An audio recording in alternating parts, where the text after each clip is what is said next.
Eu gostaria inicialmente de agradecer a todos que estão apoiando o canal, né, no Apoia-se. Ainda pretendo fazer algumas campanhas mais específicas, ainda estou estudando aí como trabalhar com Apoia-se, que é bem recente. Eu já tenho esse Apoia-se há algum tempo, mas estou começando a divulgar mais agora. E agradeço muito àqueles que aderiram em apoio ao canal. Realmente a gente precisa bastante aqui, eu preciso bastante, aliás. E, enfim, sou muito grato a vocês. E espero, e, aliás, sou grato também àqueles que já me apoiaram de outras maneiras, com material, com microfone, ajudando de outras formas. Então, a todos vocês, sou muito grato. Inclusive a você que também assiste o canal assiduamente. Eu sei que tem uma galera que eu posto vídeo, eles estão já preparados para ver. Sou muito grato a você, independente de qualquer coisa, tá? E hoje a gente vai falar de um tema, caros amigos, que é assim pesado, né? Mas que tem uma vinculação com o que eu já tenho trabalhado antes em alguns vídeos, por exemplo, em relativo à educação emocional, à psicologia humana, ao aspecto da teologia, que está vinculado com tudo isso, uma vez que tomamos a figura de Jesus como um arquétipo, como um modelo, não só para o nosso canal, mas para, enfim, civilização ocidental, e isso ainda transcende a própria civilização ocidental, né? Não é pouca coisa. O título é Cristo e a Exaltação dos Sentimentos Superiores, justamente pelo contraste que nós temos disto na sociedade, com crimes bárbaros que nós vemos. Aqui no Brasil nós temos uma situação terrível, né, catastrófica, porque são mais de 60 mil homicídios por ano. Teve uma baixa nessa estatística no ano de 2019, graças ao trabalho do Sérgio Moro. Então tenho muitos elogios a fazer ao governo Bolsonaro, no que se refere à segurança, no que se refere à economia, em outros aspectos, e também muitas críticas, né? Sempre lembremos aqui do posicionamento necessário de um ceticismo político autêntico, certo? Não se deixe enganar jamais pela conversa fiada daqueles que pretendem, em via de suposta erudição, levar vocês a perder o senso crítico. Né? O senso crítico é fundamental na vida de qualquer pessoa que tenha a pretensão, ok, de levar a sério uma vida acadêmica. Mas aqui no meu canal, eu não sei se vocês já perceberam, eu não priorizo necessariamente uma cultura livresca. A vida é mais do que uma cultura livresca. Pretendo trabalhar inclusive esse tema em outro vídeo, porque eu acho, nossa, muito, muito necessário mesmo. E outro ponto que eu queria destacar aqui é que o meu canal, ele também não se prende apenas a um aspecto de romantizar demais a religião ou romantizar demais o cristianismo. Até porque além do tema dito ou aceito no contexto de um mito autêntico, né?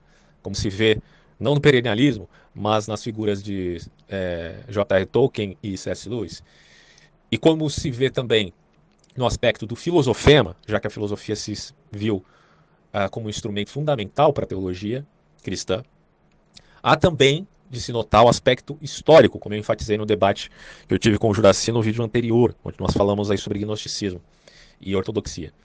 Então, esse aspecto historiográfico, que é diferente de historicismo, é fundamental. Apesar de que existe uma certa ala historicista que, dita cristã, se comporta com certo denominação, pelo menos o Abagnano, por exemplo, trabalha isso. O Bob também tem um artigo muito interessante sobre historicismo, que a gente pode colocar como o historicismo fideísta, né? Porque geralmente o historicismo ele é conhecido como a concepção ou a ideia de que há um elemento imanentista presente. Então fica estranho falar historicismo cristão. Mas ao mesmo tempo você tem vertentes que trazem, né, um contraponto a esse historicismo imanentista, que, segundo Eric Voegelin, seria a imanentização do escatom, né, das religiões políticas, embora ele use o termo gnosticismo, ao meu ver é mais apropriado o conceito de religião política. Então, de fato, você pode olhar o cristianismo como abordando, né, na esfera de certo historicismo fideísta, porque nele tal concepção redunda num certo cronograma das ações de Deus no mundo. Mas não como um historicismo propriamente dito, né, do ponto de vista de um aspecto imanentista. Eu pretendo trabalhar isso depois em outros vídeos. Então, minha ideia aqui não é romantizar o cristianismo, né? Haja vista o título, Cristo e a Exaltação dos Sentimentos Superiores. Mas de olhar para Cristo como modelo, porque nele você percebe essa exaltação fundamental que nossa sociedade precisa, que nós precisamos, né? Que é a exaltação dos sentimentos superiores.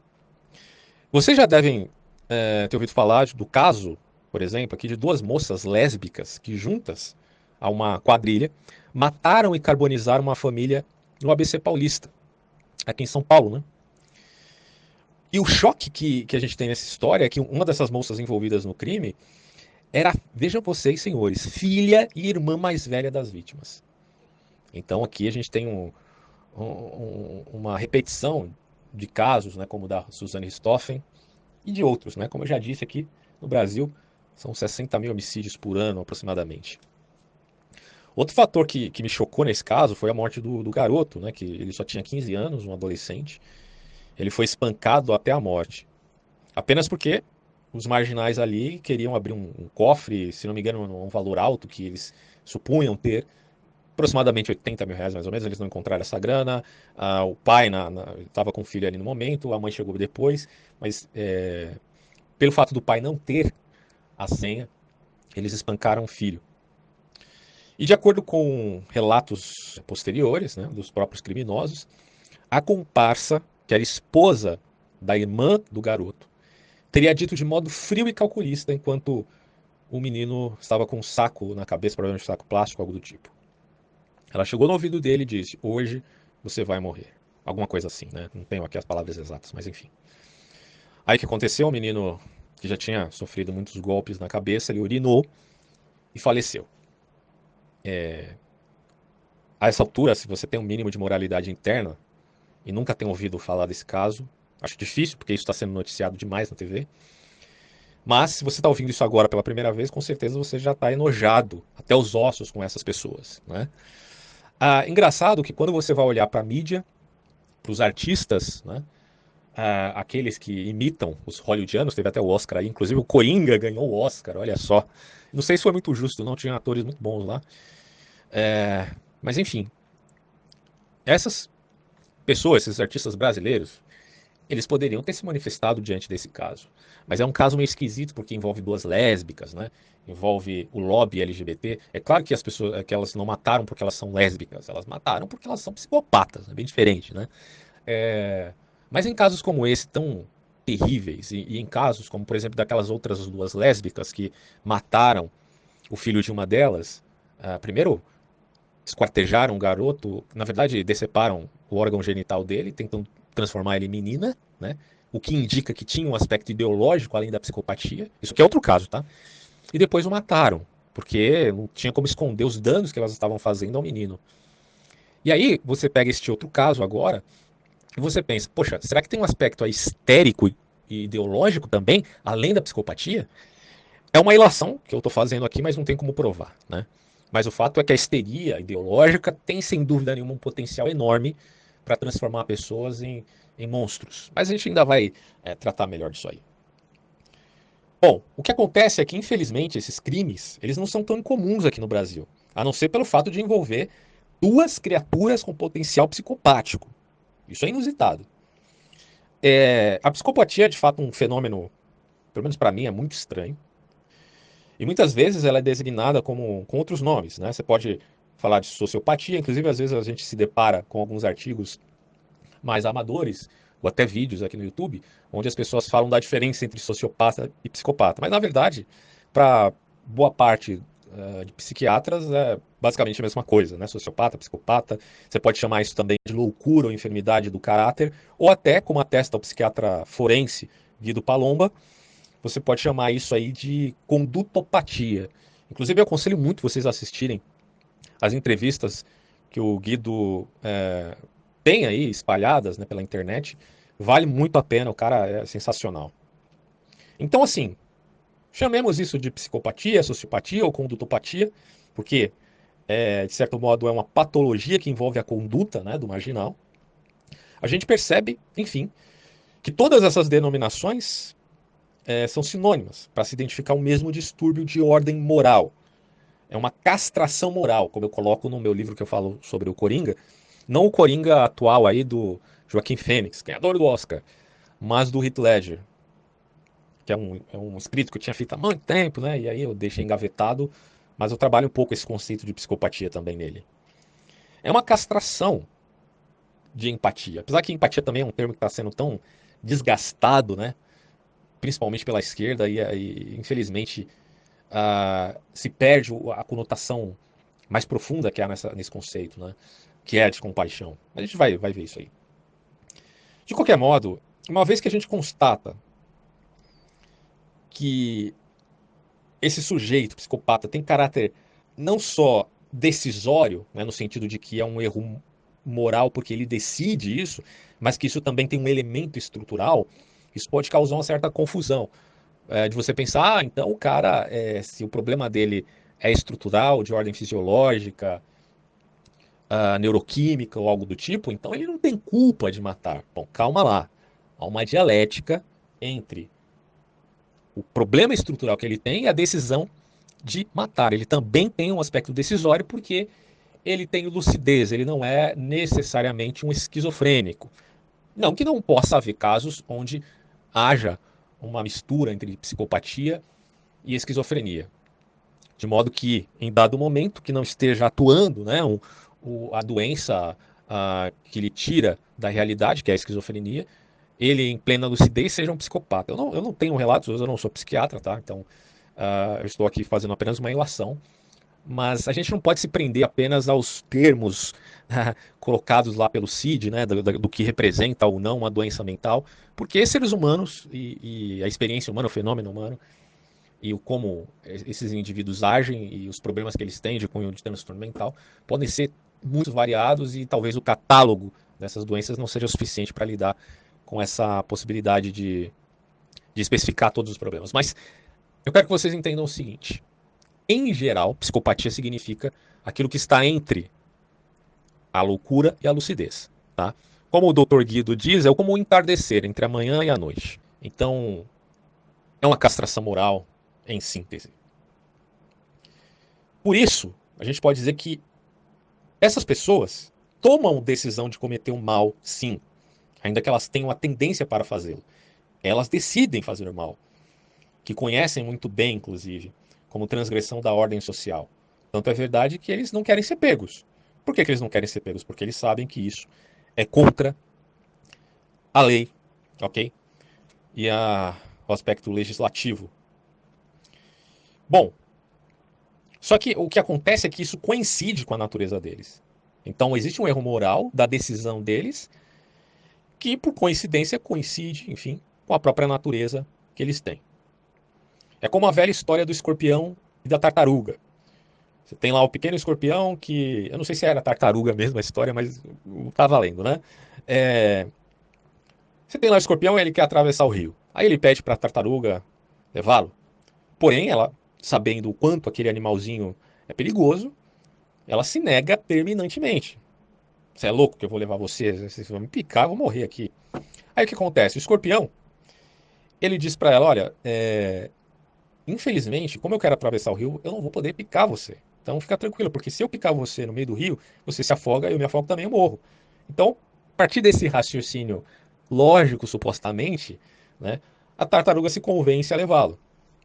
Só que no decurso do trajeto, aquela peste daquele escorpião, né, mete a agulha venenosa na cabeça da tartaruga, que, espantada, diz o seguinte: o que você fez, afinal de contas? Agora eu vou morrer e você vai se afogar. Aí, a moral da história, né? O escorpião diz para a tartaruga: olha, não se espanta muito, não. Essa minha ação faz parte, enfim, da minha própria natureza. Você tem um elemento decisório e que coincide com uma natureza odiosa. E assim poderia ser definido o psicopata ou o condutopata. Então você percebe que o tratamento para o psicopata ele é quase impossível, dizem a maioria dos psiquiatras. E eu digo quase até para ser otimista, tá? A esse respeito, porque os psiquiatras em geral eles dizem que é impossível inequivocadamente, certo? Mas eu digo quase impossível porque, né, tô jogando com a hipótese do milagre mesmo, cara. Porque se não for isso é realmente difícil tratar uma pessoa assim. E dentre outros motivos, isso ocorre porque a pessoa que é, enfim, castrada da moral e da empatia, ela não se acha apta para se tratar. Na verdade, ela não sente falta de tratamento nenhum, já que ela tem a si mesma, ela tem a lucidez, ela não tem problemas, por exemplo, com muita ansiedade. Você vê que o psicopata ele é um ser que não necessariamente é mais inteligente que outras pessoas, né? Isso aí é mito. O que acontece é que ele é menos ansioso, ou tem quase ausência de ansiedade em relações sociais que geralmente trariam ansiedade para outras pessoas. E eu poderia dizer que tem um caráter também solipsista, tá? É como se essas pessoas estivessem sozinhas no mundo, brincando com os objetos que existem nele, e dentro desses objetos se encontrariam os outros humanos. É claro que o solipsismo não é uma característica apenas da psicopatia, mas também de outras doenças como a psicose, né? São, lembremos, diferentes. Eu gosto de usar o exemplo justamente do Coringa. O Coringa do Christopher Nolan, do Heath Ledger, era um psicopata autêntico. O Coringa, ou um condutopata, né? O Coringa do Joaquim Fênix é um psicótico, certo? Então essas duas comparações são bem interessantes para a gente ver o quanto esses dois são extremamente perigosos, né, para a sociedade. Bom, então no caso que a gente reportou aqui das duas lésbicas que mataram a família, né, a gente pode destacar a curiosa junção homoerótica de duas prováveis psicopatas. Eu falo prováveis até por simplesmente não ter acesso ao laudo ou diagnóstico delas. Então, de qualquer forma, é uma ilação que eu estou fazendo aqui, à luz do que a gente já sabe desse caso. E mesmo considerando que certamente elas são culpadas, isso ainda não foi 100% atestado. Então, eu também não quero ser leviano, mas tudo indica que são de fato culpadas. Mas enfim, elas usam uma a outra como objeto de desejo, né, por conta da homoerotização, e num pacto sórdido, considerando, né, que elas estão de fato envolvidas no crime, elas fazem uma aliança de fidelidade que implica manter sua relação mesmo, coisa assim abominável, cara, mesmo diante do fato de que uma delas seja culpada direta pela morte dos pais e do irmão da outra. Quer dizer, se você pega para se inteirar dos detalhes desse caso, você vai ver que a amante da moça que enfim teve a família morta, ela que provocou a morte tanto do irmão, ela que deu a ordem para matar o pai e o irmão, e parece que foi ela também que matou a própria mãe da outra, né? Só que quando você vai ver as duas indo para o camburão da polícia, elas vão de mãos dadas, o que denota esse pacto terrível, né? Porque a gente fica perplexo, caramba, a outra é culpada da morte da família da sua esposa. E, mesmo assim, esta tal se mantém fiel. É um negócio que realmente só pode ser explicado dentro da literatura psiquiátrica, não tem outra maneira de explicar isso. Ou de um ponto de vista né, espiritual, se a gente for levar a esses termos. Enfim, essa é sem dúvida um abuso de maldade. Porque algumas pessoas são más, mas outras realmente a gente pode dizer que chutam o balde mesmo. Então, nessa relação, por fim, a gente pode conjecturar que uma das garotas possivelmente seja ainda mais perversa do que a outra, porque nessas relações haverá sempre predominância de um dos pares, né, onde se identifica no outro uma atitude mais passiva. No entanto, obviamente, ambos são cruéis. Nesse caso, provavelmente a criatura passiva é aquela que era vinculada à família, e a outra era a psicopata que tomava atitude, né, ali na relação. Mas ambas, de novo, eu repito, são cruéis. Porque certamente aquela que não demonstrava propensão nenhuma à psicopatia, porque você tem relatos aí até nas comunidades sociais dela, onde ela fala, estou aqui com a minha mãe, eu amo ela, eu amo meu irmãozinho e tudo mais. Mesmo com esses relatos, certamente ela tinha uma tendência já a algum tipo de egoísmo intrínseco, né? Que implicava em que a sua família não representasse absolutamente nada para ela, ao ponto dela manter a sua fidelidade com a outra assassina. Mas eu não quero enfatizar necessariamente o caso dessas criaturas aí. Porque para mim elas, pelo menos nesse vídeo, ela só serve de advertência quanto à natureza da psicopatia, a natureza do escorpião, justamente o escorpião, o filhote que mata, né, a sua própria genitora. Eu quero simplesmente atestar que piedade, compaixão, altruísmo, resignação, amor, esperança, humildade, etc, etc, etc, são sentimentos que para muitos têm um custo excessivamente trabalhoso e por isso não deveria ser algo que gerasse preocupação quanto a semeá-los na própria vida, né? Isso é um erro, tá? Da nossa sociedade, é um erro nosso como indivíduos, né? Porque esses sentimentos, eles são como que alimentos indispensáveis para uma saúde mental dita autêntica. Uma educação emocional, ela tem que necessariamente lidar com compaixão, com altruísmo, com resignação, com amor, com humildade, com esperança e com os demais sentimentos superiores. Isso você não pode esquecer. E é aqui que há um ponto, inclusive paradoxal, porque você não tem esses sentimentos apenas por si mesmo, em vista de se sentir melhor, né? Ah, eu vou ser altruísta porque eu quero me sentir bem, porque eu quero me tratar psicologicamente. Não, há uma relação também para o bem do outro, né? Necessariamente. E aí a gente pode chamá-los, enfim, de sentimentos superiores, porque são como colunas afetivas da alma, que se sobrepõem até as emoções, de medo, de insegurança, por aí vai, e inevitavelmente torna a pessoa mais fortalecida e menos insegura quanto à sua relação interpessoal. E você tem que perceber que a insensibilidade a qualquer coisa, principalmente relativa ao seu próximo, é já um sintoma muito complicado. Não que a gente deva ficar paranoico, né, com isso, no sentido de que se eu não sentir pena, eu não sentir compaixão, pena e compaixão acho que é um pouco diferente, né, mas tudo bem. Se eu não sentir nada, então eu talvez seja um delinquente moral, será que eu sou um psicopata? Calma lá, não é bem assim, tá? O ponto nevrálgico aqui é que quando você percebe que está insensível a coisas que você identifica como profundamente humanas, aí talvez seja já uma advertência do fato de você não estar semeando coisas boas na sua mente, né? Ou na sua vida. Porque hoje a gente se depara com todo tipo de coisa que está desvinculado desses tais sentimentos superiores, né? Então a gente tem que tomar as rédeas da nossa vida e parar e refletir, poxa, mas peraí, cara, será que minha postura está sendo adequada, né? Perante eu mesmo e perante os outros? É claro que eu admito que muita sensibilidade é ruim. Ela pode trazer muitos transtornos, né? Inclusive, pessoas que trabalham na área médica, elas têm uma certa insensibilidade para com o paciente, porque veja só, ela está trabalhando ali, às vezes a pessoa, por exemplo, trabalha fazendo autópsia de corpos, ele não pode ser muito sensível àquilo, senão ele vai conseguir fazer, ou cirurgias, né? Então o médico ele tem a tendência de não ser muito sensível, mas os dois extremos são ruins, tanto a sensibilidade extrema quanto a insensibilidade extrema. São terríveis, terríveis, tá? Mas eu percebo em casos de relações sociais que a insensibilidade é ainda pior do que a supersensibilidade. E quando a gente se volta para Cristo, já que o título do vídeo é Cristo e a exaltação dos sentimentos superiores, a gente percebe que ele é a expressão máxima do amor na doutrina cristã.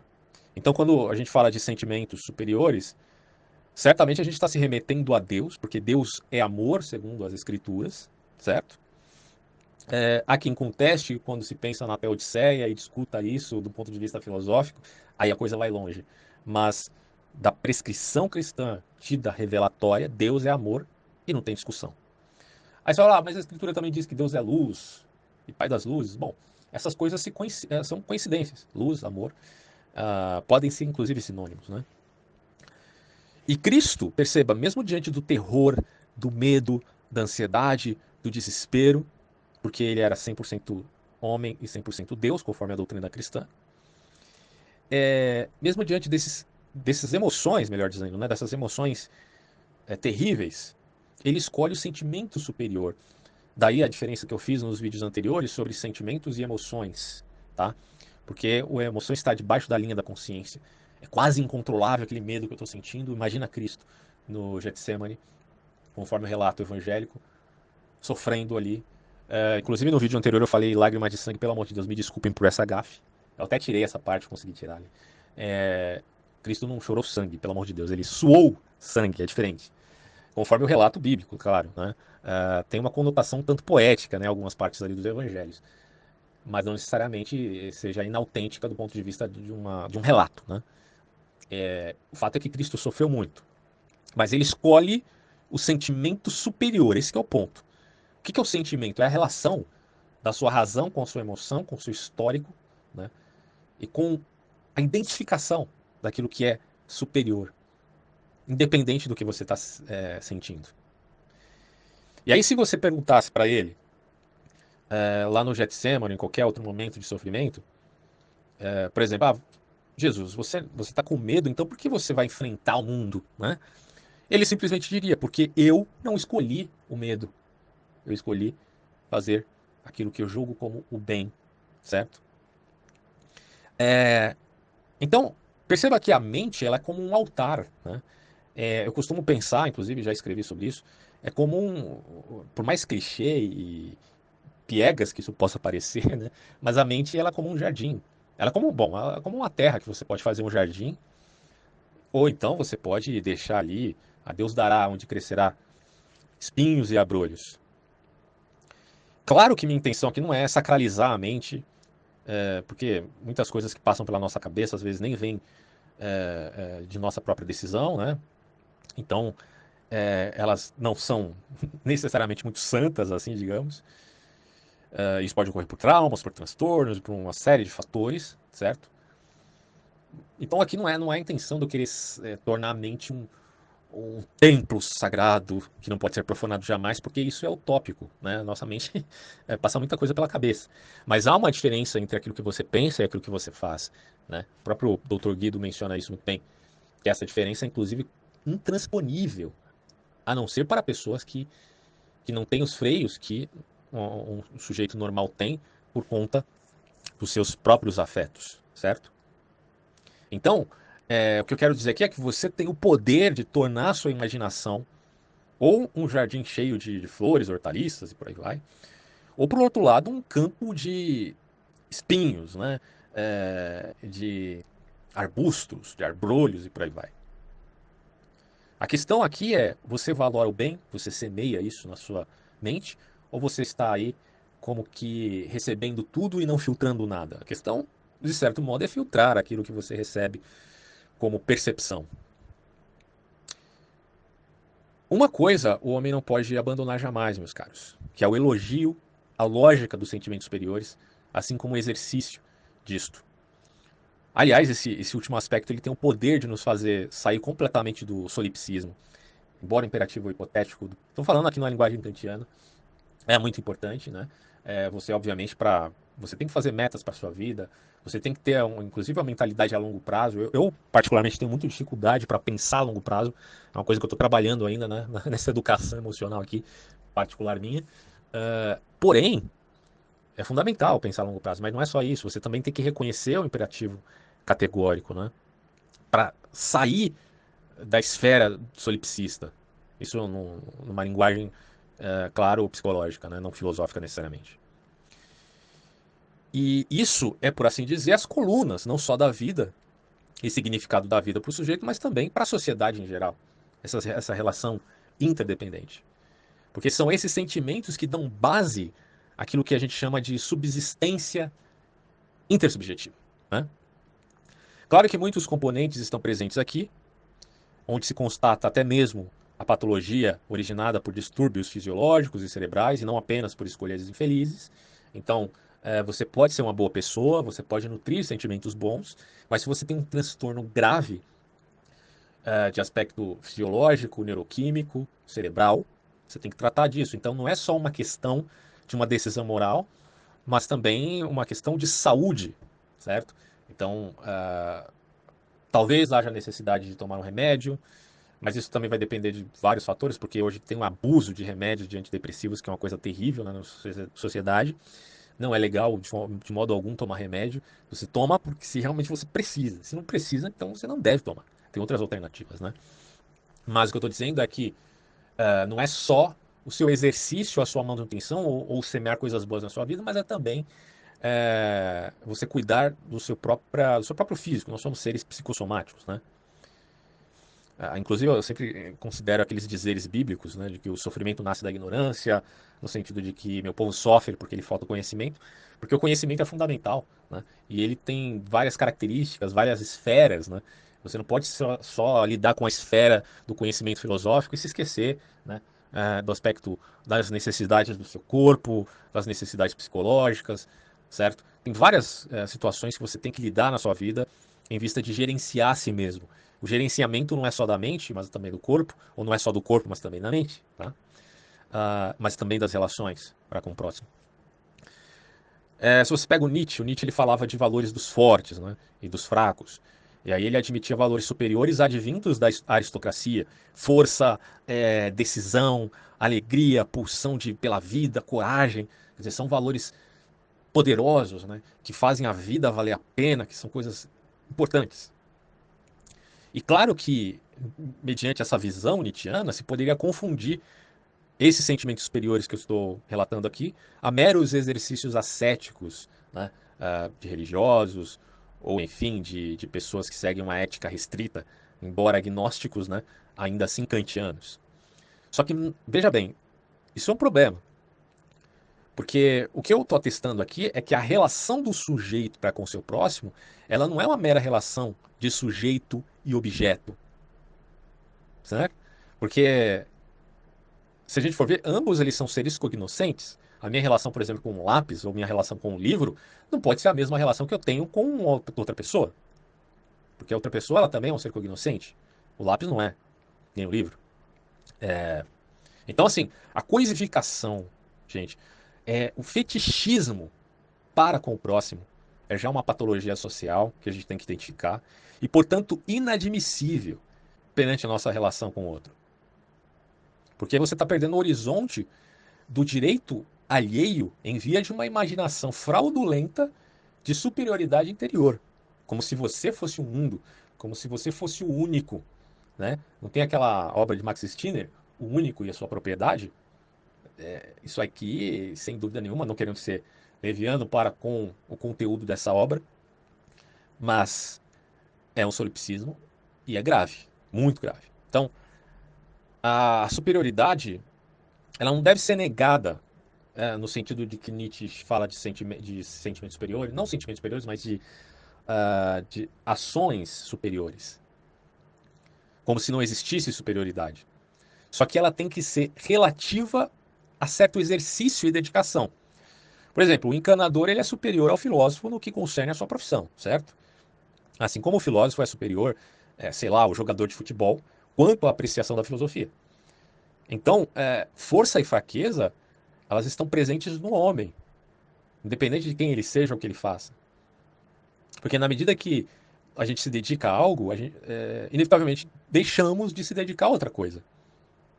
Conhecimento, ironicamente, pode levar à alienação, certo? Porque se eu me dedico à filosofia, eu não tenho condições de, ao mesmo tempo, me dedicar a uma profissão de encanador, por exemplo. Ah, mas você acha que encanador não pode ser filósofo? Pode. Mas se ele é encanador, ele não pode ser necessariamente eletricista. Ou pode ser se ele se dedicar às duas. Mas vai ter um limite onde ele não possa se dedicar a determinada atividade. E nisto ele será fraco. Entenderam o meu ponto, né? Só que isso não é um problema, porque nós não somos robôs ou computadores para ficar armazenando informações exatas. Isso não é o papel do ser humano e nunca foi.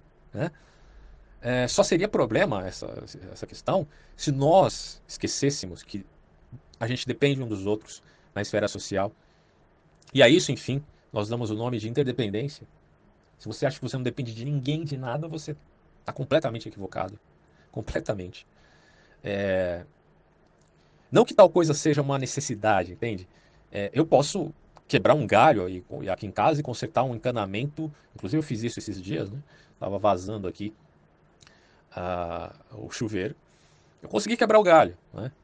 Mesmo não sendo encanador, mas do ponto de vista econômico e social, isso pode não ser um bom negócio. Só que é aquilo, talvez possa ser.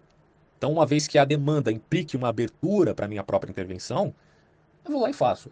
Na medida que isso ultrapasse o meu conhecimento, eu vou precisar de um profissional e vou ter que pagar ele, daí a relação econômica também. E com isso, eu quero dizer que nós precisamos uns dos outros, não por obrigação, como se fôssemos um formigueiro de Skinner, mas de fato precisamos das pessoas na condição que nós temos, que é de seres humanos, e não de seres onipotentes, tá? Como Deus, por exemplo. Mas aí fica a pergunta, mas será que há seres humanos mais importantes que os outros? Né? Do tipo além do homem mitiano? Bom, Veja só, universalmente falando, todas as pessoas são importantes. Mas do ponto de vista contingencial, eu posso dizer que o Neymar é mais importante para o seu clube de futebol do que eu, né? O que eu como produtor aqui desse canal, represento pro PSG, basicamente, pro Paris Saint-Germain. Praticamente nada, né? Eles nem sabem que eu existo. Mas o Neymar representa algo muito importante para aquele clube, simplesmente porque ele tem uma carreira específica e está diretamente envolvido com isso. No entanto, eu posso atestar aqui, sem sombra de dúvida, que eu sou mais importante que o Neymar para minha família, ou para esse canal, ou para minha própria profissão, por aí vai. Assim posto, o valor das pessoas não podem ser dados como se fossem mercadorias, certo? Porque até uma mercadoria pode ter maior valor subjetivo do que objetivo, né? Contrariando inclusive a lógica do valor do trabalho aí dos economistas clássicos do Karl Marx. Tem aquela questão do valor marginal, né? Uma coisa tem valor marginal justamente porque isso depende da relação dela com a intencionalidade de alguém, né? Certamente uma bandeira do Flamengo, ela teria maior demanda e oferta lá em 2019, na final do Mundial Interclubes, do que a do Corinthians. Mas não que ambos os clubes tenham necessária relação de superioridade e inferioridade, respectivamente. Então, quando nós estamos falando de seres humanos, isso é ainda muitíssimo mais profundo, né?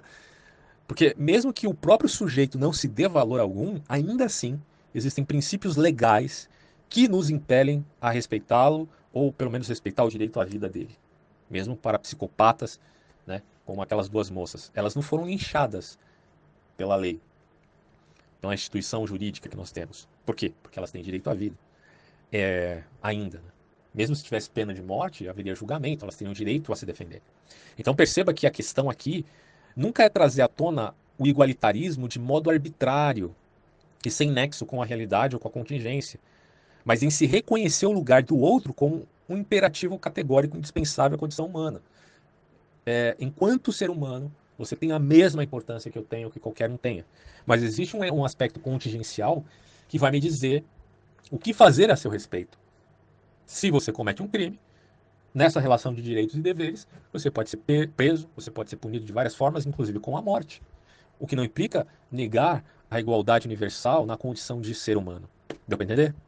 Bom, e por fim, eu digo aqui sem pestanejar que a lei brasileira ela é também conivente por conta de favorecer certa impunidade de marginais que, se não respeitam os outros, no mínimo sentiriam medo quando em meio ao perigo iminente de uma possível prisão perpétua ou, quem sabe, pena de morte, né?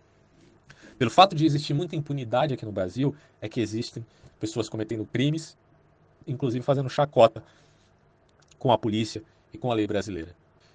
Quando você olha para o Brasil e percebe que uma Suzane von Richthofen da vida é liberada da prisão exatamente no Dia dos Pais, cara, aí a gente vê o quanto esse país é uma república de bananas, né? Embora a gente tenha passado por muitas constituições, até chegar em 1988, onde se consolidou uma constituição mais séria, né?